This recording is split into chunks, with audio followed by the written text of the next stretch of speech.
Hello friends. In previous three lectures, we have studied about the different stages and different aspects of secondary growth. In third lecture, we have studied the normal secondary growth of annual stem, example sunflower, and normal secondary growth of perennial stem, example annona, as well as bark or retidome. But due to some technical issues, the recording of bark or retidome is not recorded properly. So again I have explained here the bark and retidome before going in today's lecture. So bark or retidome. Bark is the most common term and retidome is the technical term or botanical or scientific term. Bark means what? It is the specialized, very hard coating around the stem. Okay, what is the function of bark? To provide the protection to the inner organs of the stem as well as the root. So this is the function of the bark. How bark can be takes place? Bark tissue is very hard tissue. Its tissue is very tough tissue. Its tissue is very strong tissue. How the bark is develops? Bark is develops from the dead tissue. Bark is always develops from the dead tissue. Whatever the dead cells, whatever the unwanted cells present in secondary phloem, present in secondary cortex, present in cork cambium and phellum. What phellum means? Phellum, phylogeny, phelloderm means cork cambium and secondary cortex. These are the three elements of the periderm. The whatever the unwanted tissue present in the periderm as well as the secondary phloem, that all tissues are gathered toward the outer side of the stem, outer side of the root, and that dead cells produces very hard, very tough coating around the stem, that is the bark or technically called as retidome. And bark having different colors, different texture, different structure according to plant. तुम्ही जर कडुलिंबाच्या झाडामध्ये बघितली साल वेगळ्या प्रकारची आहे, आंब्यामध्ये बघितली साल वेगळीच आहे, वडामध्ये बघितली साल वेगळीच आहे, त्यामुळे सीताफळामध्ये बघितली साल वेगळीच आहे, बरोबर आहे. So that is the bark present around the stem. हे कालच्या लेक्चरमध्ये रेकॉर्डिंग व्हायचं राहून गेलं होतं, म्हणून त्याच्याविषयी थोडं बोललो आणि आजच्या लेक्चरकडे आपण वळूया. Okay, first aspect is the growth rings. These growth rings also called as the annual rings. When you observed any timber or any matured wood, at that time you can find these circular rings on the stem. तुम्ही ज्यावेळेस लाकडाच्या वाखारीमध्ये जाल किंवा एखाद्या तुमच्या दारामध्ये एक forest विभागानं किंवा रोड वाइंडिंगमध्ये एखादं झाड तोडलेलं आहे, ते झाड तोडल्यानंतर तुम्ही त्या कापलेलं आहे, त्या कापलेल्या झाडाच्या बुंद्यावर व्यवस्थित बघितलं, अशा तुम्हाला सर्क्युलर रिंग मिळतात. किंवा लाकडाच्या वाखारीमध्ये जर तुम्ही गेला, लाकडं जर तशी बघितली तिथली व्यवस्थित कट केलेली असतात गोलाकार, तर असे तुम्हाला रिंग्स दिसतात. ह्या सर्क्युलर रिंग ज्या दिसतात स्टेमवरच्या, त्या काय आहेत तर ग्रोथ रिंग्स. त्याला काय म्हणलं जातं? ग्रोथ रिंग्स म्हणलं जातं. ग्रोथच्या रिंग्स का? Because in one annual region this one ring is form. एका वर्षामध्ये एक रिंग फॉर्म होते, म्हणून त्याला काय म्हणायचं? Annual ring. बरोबर आहे. आता ॲन्युअल रिंग होत असताना मग तुम्ही जर एका वर्षात एक रिंग आणि अशा जर रिंग मोजल्या झाडावरच्या, तर तुम्ही त्या झाडाचं वय सांगू शकता, त्या झाडाचं वय सांगू शकता. म्हणून झाडाच्या वय सांगणाऱ्या टेक्निकमध्ये पण, सायन्समध्ये पण ह्या ग्रोथ रिंगचा उपयोग आहे. बरोबर आहे. एक ring, one ring is equal to 1 year, म्हणजे annually this ring is form, so called as the annual ring. Okay, and age is also determined due to this rings. Okay, and so that it is also called as the growth ring. त्याची growth पण कळतं आपल्याला, वय पण कळतं झाडाचं, म्हणून त्याला ग्रोथ रिंग म्हणलं जातं. सॉरी. आता growth you see single growth ring, एक सिंगल ग्रोथ रिंग तुम्हाला अशी बघायची. त्यामध्ये काय दाखवलेलं आहे? हो, एक डार्क लाईन आहे, काय आणि डार्क लाईनच्या आतमध्ये एक फेंट भाग आहे. फेंट भागच्या बाहेर एक डार्क लाईन आहे. डार्क लाईनच्या बाहेर एक फेंट भाग आहे. फेंट भागच्या भागानंतर परत एक डार्क लाईन आहे. म्हणजे one growth ring is equal to one dark line along with that faint part. आता इथं बघा या छोट्या डायग्राममध्ये तुम्हाला मोठी मोठी लाईन दिसते आणि मोठ्या लाईनच्या आतमध्ये काय दिसतं तर फेंट स्ट्रक्चर दिसतं. मग ते फेंट स्ट्रक्चर म्हणजे काय? Faint structure is nothing but the, इथं नाव दिलेलं आहे बघा, spring or early summer growth. म्हणजे these the cells develops in the faint region. That cells are inside the growth ring. That cells are develops, that tissue is develops in between spring season or early summer season. म्हणजे हिवाळ्यामध्ये आणि पावसाळ्यामध्ये. हिवाळ्यामध्ये पावसाळ्यामध्ये तयार झालेला जो tissue आहे, that tissue is called as the soft tissue. That tissue is called as the faint tissue. तो दिसायला कलरला फेंट असतं म्हणून त्याला फेंट म्हणलं तरी काय हरकत नाही, पण तसं ॲक्च्युअल नाव काय त्याचं? Soft tissue. ओके. आणि त्यानंतर जे डार्क रंगाचा जो लाईन दिसते, त्या डार्क रंगाच्या लाईनमधला जो टिश्यू असतो, that tissue develops in the late summer season. म्हणजे फेब्रुवारी नंतर, म्हणजे मार्चच्या पहिल्या आठवड्यामध्ये किंवा मार्चच्या एंडपासून तयार होणारा टिश्यू, जिथं जास्तीत जास्त ऊन असतं. बरोबर आहे. मग अशा जास्त उन्हाच्या ठिकाणी जो टिश्यू तयार होतो तो टिश्यू कसा असतो? तो हार्ड टिश्यू असतो. बरोबर आहे. मग आता तुम्ही तो कसा दाखवला आहे? असा ब्राऊन ब्लॅकिश रंगाचा दाखवलेला आहे. मग आता दोन टिश्यूमध्ये काय फरक? What ever the tissue develops in the early summer season, in winter season as well as in the rainy season, that tissue in such conditions the water availability is very high. त्या ठिकाणी झाडाला पाणी पण available भरपूर प्रमाणात होतं. So water conducting tissues, vessels, tracheids and develops more and more in amount. Water mineral and food material conducting tissue हे जास्तीत जास्त फॉर्ममध्ये तयार होतात इथं. बरोबर आहे. वॉटर मिनरलचे टिश्यू, वेसल्स अँड ट्रॅकिड हे they are large cell cavity tissues. त्या सेल्स कॅव्हिटी कशा असतात? त्यांच्या लार्ज असतात. त्यांच्या कॅव्हिटीज लार्ज असल्यामुळे ते मोर अमाऊंटमध्ये असल्यामुळे ते आपल्याला कसे दिसतात? तर फेंट दिसतात. बरोबर आहे. आणि त्याच्या विरुद्ध काय? The tissue develops in the late summer season, that tissue that tissues are very hard tissue. Majority they are the sclerenchyma tissue. Sorry. Majority to tissue काय तर sclerenchyma tissue आहे. And in such condition the tissues are develops. That tissues are very hard tissue. Their cavities are very small, so they are looking very dark in color. So faint colored portion and dark colored portion collectively called as single growth ring.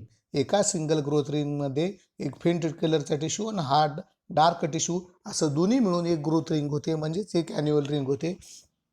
Growth रिंगमधला ते tissue आहे तो soft tissue, and dark रिंगमधला tissue आहे तो कसला असतो? तर हार्ड टिश्यू. अशा प्रकारे in this way the growth rings are develops in the dicot stem as well as the roots. मग आता ह्या ग्रोथ रिंगचं एक्सप्लेनेशन दिलेलं आहे. ग्रोथ रिंग म्हणजे काय, ती कशी तयार होते आणि त्यामध्ये कुठला कुठला टिश्यू असतो, हे सगळं तुम्ही PPT वाचून घ्या, म्हणजे लक्षात येईल. आता तुम्हाला समजून सांगितलेलं आहेच. ह्या सगळ्या गोष्टी एक 8 पॉईंट दिलेले आहेत. ते 8 पॉईंट बघितल्यावर सगळ्या गोष्टी तुमच्या लक्षात येतील. लेंटिसेल्स.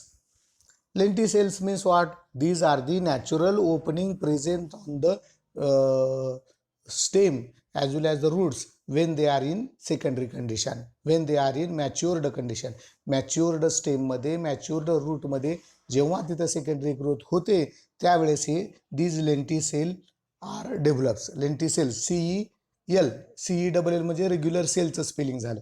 आता इथं लेंटिसेलचं काय? CEL.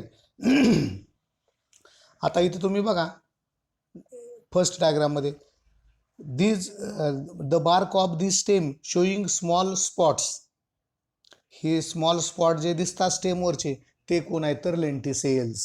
These are the natural opening for gaseous exchange. Gaseous exchange करण्यासाठी ह्या नॅचरल ओपनिंग्ज आहेत. बरोबर आहे. मग नॅचरल ओपनिंग्स का तयार झाल्या? Wien the stem is young, when in stem is in young condition, there the epidermis is present. Epidermis is green in color.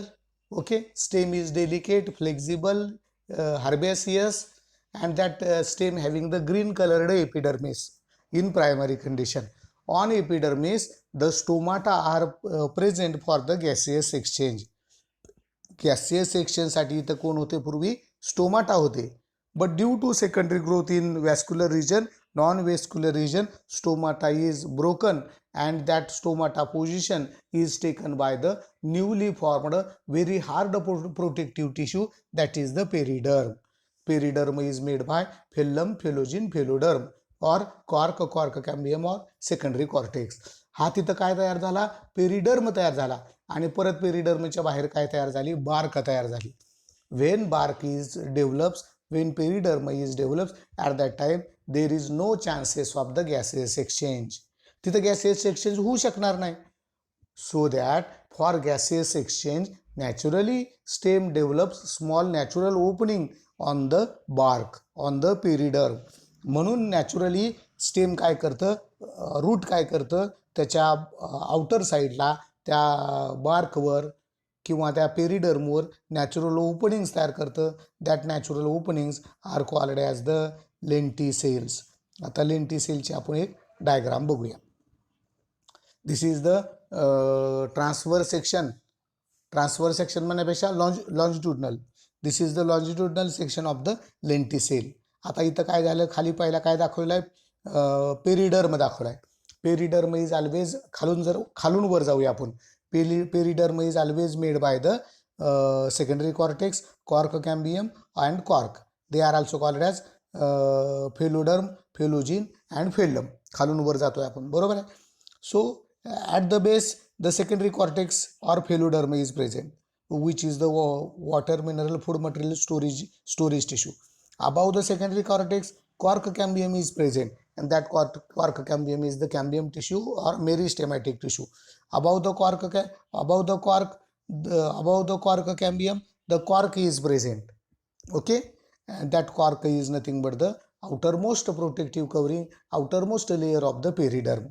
And above the cork there is a bark, and on that cork, barkवर किंवा कॉर्कवर काही म्हणा, काही अडचण नाही. On that cork the natural openings are develops. These natural openings are called as the lenticel. आता इथं बघा cork काय झाले? तुटलेले, ब्रोकन कॉर्क दाखवलेला आहे आणि कॉर्कच्या इथं नॅचरल ओपनिंग आहे आणि त्या नॅचरल ओपनिंग काय? Lenticel. The mouth of the lenticel is covered by the parenchymatous complementary cells. इथं काय तर पॅरेनकायमाटस कॉम्प्लिमेंटरी सेल्स आहेत. कॉर्कचं बाहेरची बाजू अशी फुटलेली आहे आणि ते माउथ कशाने कव्हर झालेलं आहे? सगळं कॉम्प्लिमेंटरी सेल्स. अँड आता इथं बघा कॉम्प्लिमेंटरी सेलची अरेंजमेंट कशी आहे. There is intercellular gaps in between complementary cells. दोन कॉम्प्लिमेंटरी सेलच्या मध्ये काय? इंटरसेल्युलर गॅप्स आहेत. कशासाठी? For gaseous exchange. So this is nothing but the lenticel. लेंटिसेलची डायग्राम दाखवत असताना नुसता ते कॉर्क काढून दाखवलेलं चालणार नाही. ही सगळी डायग्राम दाखवावं लागेल. ज्यावेळेस तुम्हाला write short note on growth rings, write short note on lenticel असं जर प्रश्न आला तर तुम्हाला ही सगळी डायग्राम काढावं लागेल. फेलोडर्म काढावं लागेल, कॉर्क कॅम्बियम काढावं लागेल, कॉर्क काढावं लागेल आणि कॉर्क बाहेर फुटलेलं आहे आणि त्याचं माउथ ओपनिंग झालेलं आहे. ते ओपनिंग माउथला लेंटिसेल म्हणावं लागेल आणि ते mouth of the lenticel is covered by complementary cells. तिथं सेल्स लूजली अरेंज्ड झालेले दाखवावं लागणार आहेत. अशा प्रकारे this is the lenticels. These lenticels are for gaseous exchange present on the secondary conditions of the root as well as the stem. Okay, डायकॉटच्या. आणि हे त्याचं एक्सप्लेनेशन आहे. एक्सप्लेनेशन तुम्ही PPT मध्ये व्यवस्थित वाचून घ्या. वाचल्यानंतर तुमच्या ते लक्षात येईल. Okay, this is about the lenticel. Next aspect is the tylosis. Singularly tylosis, SIS, अनेक वचन SES, टायलॉसिस. ओके, आता हे टायलॉसिस कुठं होता तयार? These tyloses are generally develops in the vessels of the secondary xylem. Secondary झायलेमच्या वेसल्समध्ये हे टायलॉसिस तयार होतात. Okay. Along with secondaries along with vessels in tracheids also the tyloses are develops. Vessels सोबत काही ठिकाणी ट्रॅकिड्स मध्ये पण काय तयार होतं तर वेसल्स तयार होतात. टायलॉसेस तयार होतात. वेसल्स काय आहेत? They are the large cavity xylem elements. Tracheids त्याच्यापेक्षा जरा छोटं these are the small cavity xylem elements compare to vessel. वेसलपेक्षा कमी त्याचं सेल ल्युमेन म्हणजे सेल कॅव्हिटी असते त्याच्यापेक्षा कमी कोण झायलेम पॅरेन्कायमा आणि त्याच्यासोबत कोण तर एकदम त्याच्यापेक्षा एकदमच बारीक सेल कॅव्हिटी कोणाची तर झायलेम स्क्लेरेन्कायमा. म्हणजे टायलॉसिस कशा तयार होतात? In vessels along with vessels in tracheids. बरोबर आहे. आता हेच टायलॉसिस तयार कोण करतं? Tylosis are developed by the parenchymatous cells associated with the tracheids as well as the vessels. Tracheids आणि वेसल्स सोबत जर हे ट्रॅकिड्स आणि वेसल्स सोबत जे पॅरेन्कायमाटस सेल्स असतात ते काय तयार करतात तर टायलॉसिस तयार करतात. Okay. When tylosis are develops, त्याच्या अगोदर आपण टायलॉसिस मध्ये म्हणजे काय बघून घे. Tylosis are nothing but the small circular outgrowths or peg-like outgrowths which covers the entire cavity of the vessel as well as the trachea. अशा आउटग्रोथ्स असतात ते कशामध्ये तयार होतात तर त्या वेसल्समध्ये तयार होतात. कोण तयार करतं तर झायलेम पॅरेन्कायमा. कसं तयार करतो? The vessels having many thickening on their wall. वेसलच्या वॉलवर छोटे छोटे छिद्र असतात. That is called as natural thickening. बरोबर आहे. ते नॅचरल थिकनिंगच्या आतमधनं काय करतात?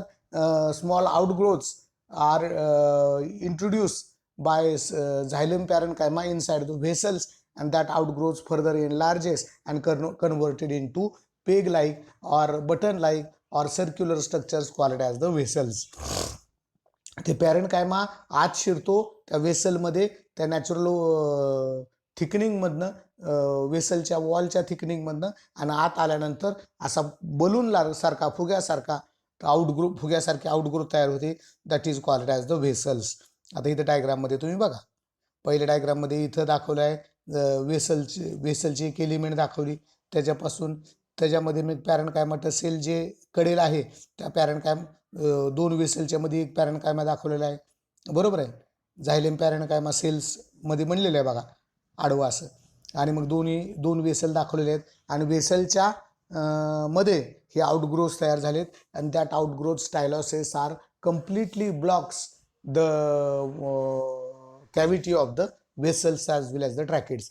वेसलची ही सगळी कॅव्हिटी ब्लॉक करून टाकतात. बरोबर आहे. हे झाले हे स्ट्रक्चर. ओके. आणि this tylosis are fully deposited with the secondary metaboloids. Secondary मेटाबॉलॉइड्सने हे डिपॉझिट झालेले असतात. ही एक गोष्ट झाली. आता टायलॉसिस म्हणजे काय तुम्हाला समजलं. कोण तयार करतं ते समजलं. आता जर when the tylosis blocking by the when the vessels are blocking by the tylosis, at that time the vessels are lost their ability of the conducting of water and minerals. ज्या वेळेस तर वेसलची कॅव्हिटी जर block होईल, वेसलची cavity block झाल्यानंतर ते स्वतःचं कंडक्टिंगचं काम व्यवस्थितरित्या करू शकणार नाही. कारण ते त्यांची कॅव्हिटी ब्लॉक झाल्या तिथं. कारण हे आउटग्रोथमध्ये झाल्यामुळं हे आउटग्रोथ झाल्यानंतर तुम्ही ट्रान्सफर सेक्शनमध्ये बघा. एफ डायग्राममध्ये बघा. एफ डायग्राममध्ये कम्प्लिटली ती कॅव्हिटी ब्लॉक झाली. पहिल्या डायग्राममध्ये बी डायग्राममध्ये काय दाखवले तुम्हाला? वेसलची कॅव्हिटी दाखवली. डी डायग्राममध्ये आता इथं टायलॉसिस डेव्हलप व्हायला लागलेत. आणि एफ डायग्राममध्ये ट्रान्सफर्स व्ह्यूमध्ये बघा तू टायलॉसिस डेव्हलप झाली आणि संबंध कॅव्हिटी ब्लॉक झाली. ही कॅव्हिटी ब्लॉक आणि अशा वेळेस vessels stop their function of the conduction. आणि मग आता त्याला काय पर्याय काय? so that the stem can develop more and more vessels or tracheids in the secondary xylem. मग त्याला अल्टरनेट म्हणून लगेच दुसरे वेसल्स काय करतं तर स्टेम तयार करतं, रूट तयार करतं. आता हे वेसलच्या बाबतीत टायलॉसिसच्या बाबतीत झालं. पण ॲक्च्युअल टायलॉसिस तयार व्हायचं कारण काय? Why tylosis are develops in the stem? हा बी प्रश्न आहे ना.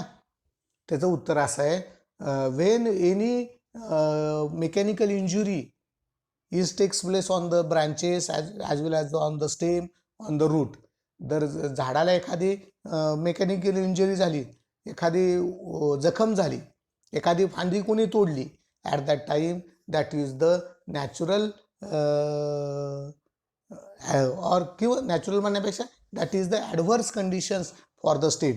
एखादी फांदी कोणी तोडली झाडाची, एखाद्याने कोण झाड तोडायचा प्रयत्न केला, एखादी जखम झाली झाडावर, ते झाडाला काय वाटतं, आपला इथं काय अस्तित्व नष्ट व्हायला लागलं. एखादी जखम झाली, जखम झाल्या काय होतात तर these tyloses are develops inside the vessels so that vessels can be block. Due to blocking of vessels the foreign particles, the pathogen cannot entered in the stem through that wounds. त्या जखमेमधून त्या secondary झायलेममध्ये, त्या वेसलमध्ये एखादं foreign particle, एखादं biological factical, एखादं pathogenic organism आत शिरून इन्फेक्शन करू शकत नाही. का? जखम झाल्या काय केलं, त्या सेकंडरी झायलेमनी, त्या वेसल्सनी काय केले, टायलॉसिस तयार केले आणि ते टायलॉसिस ब्लॉक केले आणि रस्ते ब्लॉक झाल्यामुळं जरी जखम झाली, वरच्या बाजूला त्या झाडाची जखम, त्या फांदीची जखम उघडी दिसते आपल्याला, पण ज्यावेळेस एखादा पॅथोजन, एखादा फंजाय बॅक्टेरिया आत जाण्याचा प्रयत्न करतोय त्या वेसलच्या माध्यमातून, पण तो फंजाय बॅक्टेरिया आत जाऊ शकत नाही, तो तिथंच थांबला. So that it is the one of the important mechanism in the plant pathology. Plant पॅथॉलॉजीमधलं पण हे अतिशय महत्त्वाचं काय आहे तर मेकॅनिझम आहे. when any injury, any wounds are develops on the stem or root, immediately tyloses are develops, and these tyloses are nothing but the structural barrier in between entry of pathogen inside the stem, inside the roots. म्हणून टायलॉसिस काय करतात तर त्या पॅथोजनची entry त्या ह्याच्यामध्ये होऊ देत नाहीत, अशामध्ये त्या वेसलमध्ये किंवा सेकंडरी झायलेममध्ये अशा प्रकारे जरी झाडाला जखम झाली तरी ते इन्फेक्शन त्या झाडाला होऊ शकत नाही, कारण झाडाने स्वतःचं स्ट्रक्चरल डिफेन्स मेकॅनिझम टायलॉसिसच्या माध्यमातून केलेलं आहे. मग तुम्ही असं जर म्हणला tylosis are nothing but the part of structural defence mechanism in the plants म्हणलं तरी काय वावगं ठरणार नाही. इथं तुम्ही व्यवस्थित जा. इथं तुम्ही 5 पॉईंट दिलेले आहेत. हे 5 points related to description of the tylosis हे व्यवस्थित वाचा, म्हणजे तुमच्या लक्षात येईल. अशा प्रकारे normal secondary growth in dicot stem as well as the roots, this chapter is completed. आता इथं आपला चॅप्टर संपलेला आहे आणि पुढचा आणि शेवटचा चॅप्टर आहे तो म्हणजे ॲबनॉर्मल सेकंडरी ग्रोथ. उद्याच्या लेक्चरपासून तो ॲबनॉर्मल सेकंडरी ग्रोथ आपण बघूया. धन्यवाद.